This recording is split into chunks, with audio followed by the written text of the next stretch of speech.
একেই হয়তো বলে বন্ধুরা আসল বদলা। দক্ষিণ আফ্রিকাকে পঞ্চম টি-20 ম্যাচে 30 রানে হারিয়ে দিয়ে ভারতীয় দল 5 ম্যাচ টি-20 সিরিজ 3-1 জিতে নিল বন্ধুরা। টেস্ট সিরিজে 2-0-তে হোয়াইট ওয়াশ হয়ে যাওয়ার পর আমাদের অনেক সমালোচনা হয়েছিল।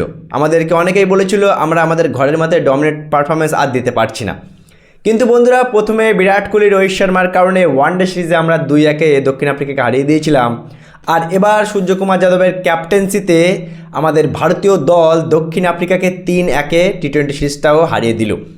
বন্ধুরা, আজকে ভারতীয় দলের তরফ থেকে হার্দিক পান্ডিয়ার 25 বলে 63 এবং তিলক বর্মার 42 বলে 73 রানের একটা দুর্দান্ত ইনিংসে আমরা 232 রান দক্ষিণ আফ্রিকাকে টার্গেট দিই।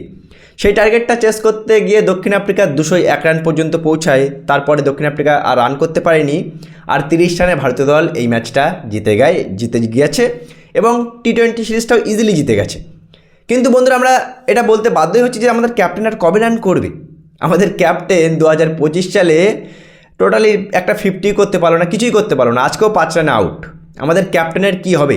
আবার নাকি কালকে টি-20 বিশ্বকাপের সিলেকশন, মানে ক্যাপ্টেনেরই ঠিক নেই। তাতে বন্ধুরা, আমরা টি-20 বিশ্বকাপ জিতে কী করব? মানে টি-20 এই সিরিজটা জিতে আমরা কী করব? বন্ধুরা, সিরিজ জিতে যাচ্ছি বলে সূর্যকুমার যাদবের গদিটা বেঁচে যাচ্ছে, কিন্তু আলটিমেট দেখতে গেলে সূর্যকুমার যাদব এই ভারতীয় দলের বর্তমানে বোঝ হয়ে আছে। কি বলবে আজকের এই অসাধারণ জয় নিয়ে? বন্ধুরা, সূর্যকুমার যাদবের পারফরমেন্স নিয়ে অবশ্যই জানাবে কমেন্ট করে।